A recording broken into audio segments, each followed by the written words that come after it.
All right, what is up, guys? Nikki Raymond here from Xperience Health, and today I am joined by a dear friend and also patient client, Miss Melody. And Melody has an incredible transformation journey that we wanted to share with the world. First off, not only to celebrate her and all of her success, her dedication and hard work, but also too the fact that we know that there are hundreds of thousands of people out there in America struggling, trying to find their way and trying to optimize their life. So Melody started at 325 pounds, and today we just got done DEXA scanning her and we are down to 168. So it's almost a total of 160 pounds lost in 2 years. So super proud of her, and like I said, really thrilled that she's here to join us today and really just be able to share your story and hopefully inspire others to know that it's doable. And, you know, the biggest thing I think for your journey that I loved is that you were patient and you played the long game. Like, you knew it wasn't going to happen overnight, but you were dedicated. So, yeah, like I said, glad you're here. So I guess the first question I would have is, when did you realize that something needed to change? Well, I'd been overweight like my whole adult life, really. I mean, it was the last 20 years I'd been overweight. And I'd lost 1,000 pounds, the same 50 pounds over and over again.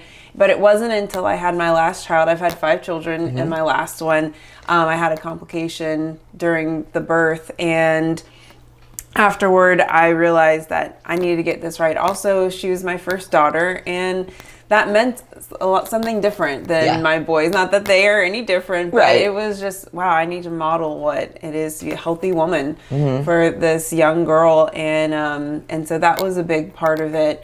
And also, I was also just sick and tired of being sick and tired. Yeah. And so I needed to make a change. Yeah. What was the first thing that you changed? What was the first thing that you identified that needed to change? Movement. I needed to move my body, and it's a journey, right? So I started with, well, if I just get to the gym and I start getting that going, that's where I started. And then once I got in the gym and I wasn't seeing as much change, I was like, all right, I really need to dial in this nutrition. Yeah. And so those were like the first 2 things that I really knew I had to change, was the movement and what I was putting in my body. Yeah. You know, and Melody and I actually met each other in middle school. So we've known each other for over 20 years, which is crazy to think about. God, we're getting old. But, it's one of the things that, I've just always been inspired by your dedication, not only as a Christian woman and to your faith, but just to your family too. And then also now just seeing your whole entire transformation with this part of your life, right? You've always kind of been not all or nothing in a bad way, but in a very good positive way. Yeah. So I think that that's a really good characteristic that you've shown. But when did we actually connect? What part of your journey did you and I connect? So I was swimming first. Okay. And I love swimming. I still love swimming, but I knew I needed to do some strength training. And so I was like, okay, well, I'm going to reach out to Nikki. I know we've worked out in the past here and there. And I was like, all right, let me see what she has to say. And so you wrote me my first strength training program. Yep. To get me out of the water. Yeah. And so yes, because I do remember that. So cardio was something that was definitely important, that was a huge part of the journey. And even today, we were talking earlier, she's still doing about an hour of cardio a day right now, because we're not quite where we're going to settle and be yet, but we're well on our way, right? I feel like we're kind of not the end of the journey, but 3/4. Yes. I think that's a really good way to kind of look at it. So yeah, we definitely got you strength training. I know that we dialed in your nutrition. Yes. The next piece of the conversation that you and I had was introducing the GLP medication. Yeah, so I had lost the first about 80 pounds swimming and doing my best to eat as clean as possible. And your first advice was get 150 grams of protein. Yeah. So I was like, all right, I can do that. And then after that 80 pounds, well, that entire 80 pounds was very hard, And you had suggested the GLP-1, and so I did some researching and looking. It had already been kind of buzzing around, so I knew some information. And so we ordered, and I got to tell you, that was game changer for the food noise. It really was. And I didn't even know that term at first. I was like, what is food noise? And but the kind of constant thoughts about food and desires for food that perhaps are a bit more naughty that we don't, that really shouldn't have, that really it really helped eliminate all of that so that I could focus on what I already knew I was supposed to do. She said something, or you said something really pretty cool.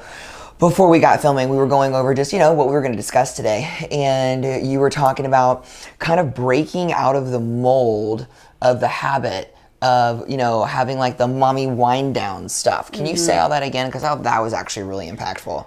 Yeah, we were talking about what kind of things that I struggled with that led me to this, and then the major things that I had to change in order to get to this point. And, our culture says, mommy wine o'clock, and all the shirts say, whatever, live, love, and have wine, all the things, right? Yeah. And it's very popular for women to do that. And and of course I fell into it, and I was the vice president of a company, and you go to business dinners and you have wine, and and that's just how life was. But I didn't realize how much that was working against me. Yeah.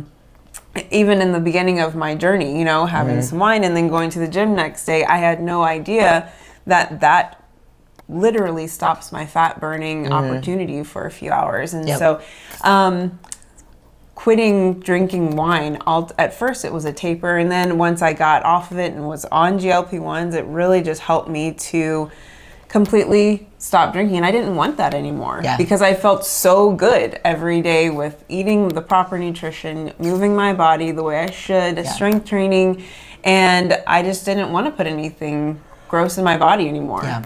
And I think that's something that I think a lot of people don't realize, and it's multifaceted, my next statement. One of them is when you consume alcohol, your body views it as a toxin, right? And it's also, my joke is, it's the fourth macronutrient. Your body can use it for energy: protein, fat, carbohydrates, alcohol. So there's been tons of literature and research that says when you consume alcohol, even a glass of wine, the body shuts down the body's ability to metabolize fat or want to metabolize fat. So let's say, you have a drink on Tuesday, Thursday, Friday, and sometimes it could take 24 to 48 hours to get that kicked back in. So it's like all week you're throwing this wrench in the gear. You never give your body the ability to get to a place of homeostasis where it wants to metabolize fat as fuel.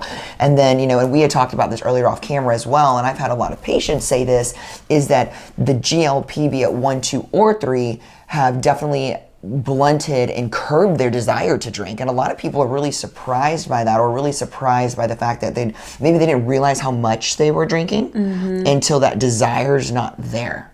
Could you relate to that? Absolutely. Absolutely. And it's not just that it stopped the desire to want to drink, but then when you're not doing that, your world is open to so many more things. And my walk with the Lord got so much deeper, and my time with my husband and my children, and that takes that distraction out, which makes you want to be healthier, which makes you want to get in there. And so it's just not about a silly thing about alcohol. It widens your peripheral of everything else that it opens up time for. Yeah, well said. I really like that. I remember when I quit drinking many moons ago. Now I'll have a glass of wine here and there, right? But I remember when I quit, it was probably about 10 years ago. I remember I felt like a veil was lifted off my face, and I was like, what are we doing? Like, you know what I mean? I was like, what has been going on for the past few years? I mean, I wasn't an alcoholic, but it was something that I did on the regular.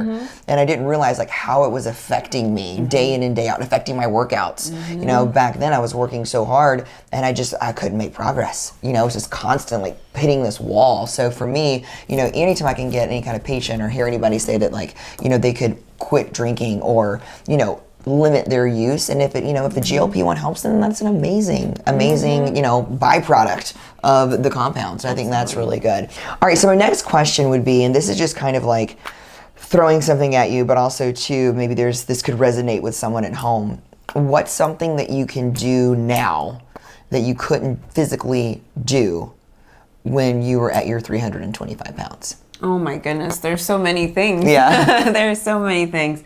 But one for sure is I can keep up with my kids and do all of the things. My kids range from 2 to 11. Okay. And we are out and about. I'll go and work out in the morning on a Saturday, and then we'll pack up the car and go for a hike in the afternoon. And then we'll come back home, and then we'll go to the park. And I'm not tired. I'm not worn out. Like, we can kick the ball and throw and catch and play basketball, and I'm running with them, and it's just a beautiful thing to be able to keep up, because I used to be the mom who would just sit. Yeah. You know, took my kids to the trampoline park 2 or 3 days ago, and I was the only parent out there jumping with them. Yeah. And I just looked over there, and it was just this feeling of like, wow, that used to be me. Not wanting to sweat, not wanting to get physical, you know, or just being too lazy or tired. And it's just, I get to show up every day and be there for them, for my husband,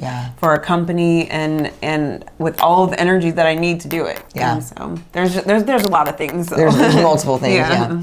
What would you tell someone starting their journey that may feel stuck or lost, or like they've tried all the things, you know, or even the advice that you would give you at 325 pounds when it all started? Like, what would you tell that person that's just like, man, I've tried everything. I've tried all the diets, you know, what would you tell that person?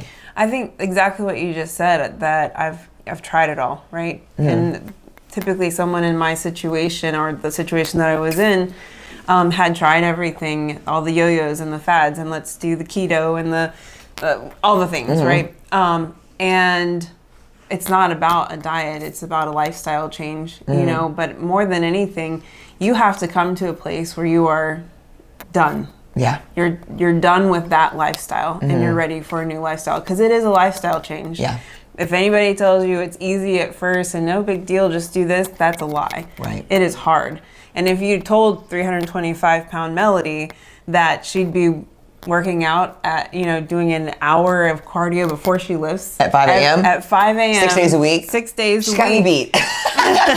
I would have laughed in your face. Yeah. But the thing is if you do it and you do it consistently, you used to Love post. that word. That was you. Consistency Every day. queens. Yes, consistency queens, and you always ended every one of your texts and posts with consistency is key. And I just took that to heart. I mean, that is, if there's any phrase, anything that you changed my life with, was the fact that you posted that, and I read it every time, and it really meant something to me. And I was like, gosh, I've got to be consistent with this, you know?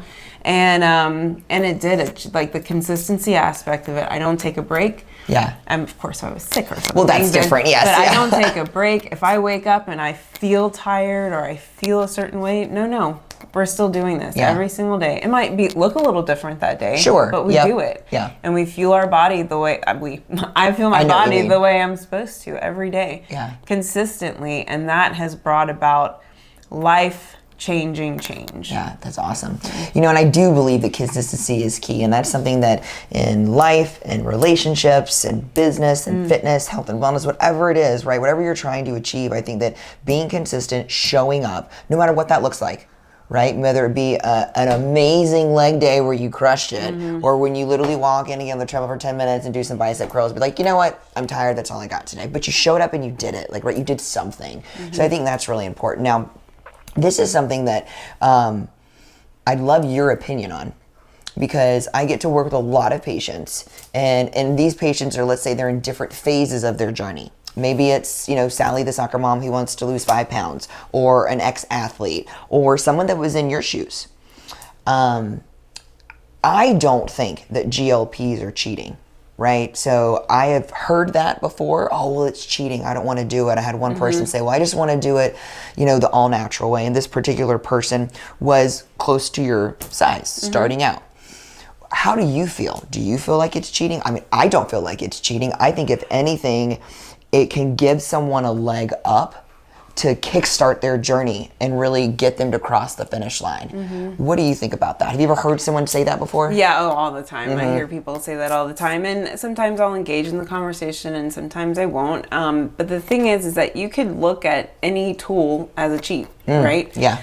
You could look at a diet as a cheat. It depends on what you're talking about. But the thing is I'm not saying that I did it the right way, but I did change my eating habits even you did it the right way. Before Yeah.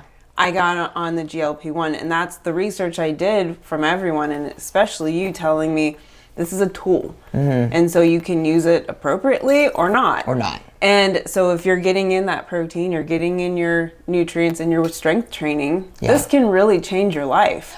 But if you keep doing the same thing you're doing, or you know, prior to all this, then it's not going to change your life. And so I took that to heart.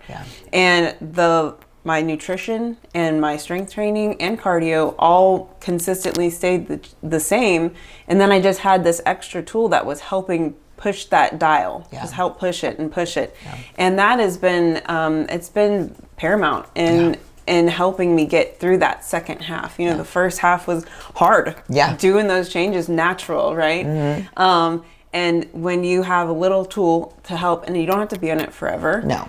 But when you have that extra tool just to help push that you pass that threshold of when you feel stuck, it can really be beneficial if you do it the right way. I personally know some people who've done it and still go drive through that, did it the wrong way, golden arches, and they haven't made any changes in their body. And the reason I wanted to ask you that is because I have encountered multiple people in this line of work, and it's the people who have been kind of against doing them or starting them are the people that desperately needed it, you know? And so metabolic dysfunction is real. You know, if you have another 200 extra, 150 pounds extra of body fat, somewhere in your health, there is some kind of dysfunction. Maybe it's blood sugar dysregulation, insulin resistance, maybe it's fatty liver. I mean, there's so many different things, and there's so many different uses for these GLPs, but it's almost like I wanted it to not come from me. I wanted it to come from someone who's lived it, right? And I do think that the GLPs can be an amazing tool. My caveat is that you can be your crutch, and you can let it do all the work and not learn anything. And then as soon as you come off, you're going to gain every ounce of your weight back. And I mean that wholeheartedly, America. But if you can use it as a tool to make some changes, implement strength training, give yourself the leg up, get your nutrition dialed in, get your lifestyle dialed in. You know, I think that is the winning combination, you know, and it's a beautiful compound. And the other thing I thought too is that, you know, the state of our food as a society is pretty bad. Right? And it's a lot that we're up against in changing that. And so it's almost like we have this compound now that is almost like a saving guiding light to be like, okay, we can overcome this and we can reclaim our health as a society, as a nation, because we're only getting sicker and sicker and sicker. All right. So, and one of the things we say here, you know, and you'll get to hear this from Coach, my husband, who you've gotten to see on video before, is he'll tell people, you know, you can take our 30 and 20 years of Cliff Notes, or you can figure it out on your own, right? So that's kind of like our whole concept, and very funny way to say it here at Xperience Health is we're not just selling GLPs or hormones or blood work. We're teaching a lifestyle. Yes, we use data to make the decision on what needs to be done with someone or what should be done or what options there are. But the big premise is bringing someone in and teaching them the lifestyle, helping them learn how to make the changes, or we've already done all this. We've already read all the labels. We've already figured all this stuff out. So, you know, it's just lean on us or spend the next 50 years trying to figure it out. So, like I said, that's our funny little Cliff Note. But all right, so my last closing question would be, what would you say to someone watching who is thinking about starting a health optimization journey? Let's not even say it's a compound, or maybe it is that they're doing a GLP. What would you say to that person that's like, okay, I'm tired. I see all over the news. My friends are getting healthy. They're going to the gym. I'm the last one to jump on the bandwagon. What would you tell that person? I would say go for it. Do it. And then stick with it. Because you're not going to get results overnight. One of the biggest mindset changes that I had, we talked a lot about physical changes that I did, but one of the biggest mindset changes that I made was it's not a sprint, right? It's a marathon, and we hear that. It's not, it's a marathon, not a sprint. I'm not going to lose 150, 160 pounds in a month. Right. This is going to take time, and I'm changing my lifestyle, which means I've got my whole life to do it. Yeah. And so commit to it, stick with it, and stay the journey. Because it may take your friend 3 months or 5 months to hit their goal. It may take you a year, and that's okay. But just start it, do it, call her, and then stick with it. And when it gets tough, stick with it. All right, guys. Well, thank you guys so much for listening and tuning in. And once again, I just want to celebrate this beautiful woman right here because she's changed her life. She's changing her family's life. She's impacting the world. And I could not be more proud of you. Yeah, I love you, girl. I love you too. All right, guys, it was awesome. I hope you guys enjoyed. If you got any questions, absolutely comment down below, and I'd love to talk.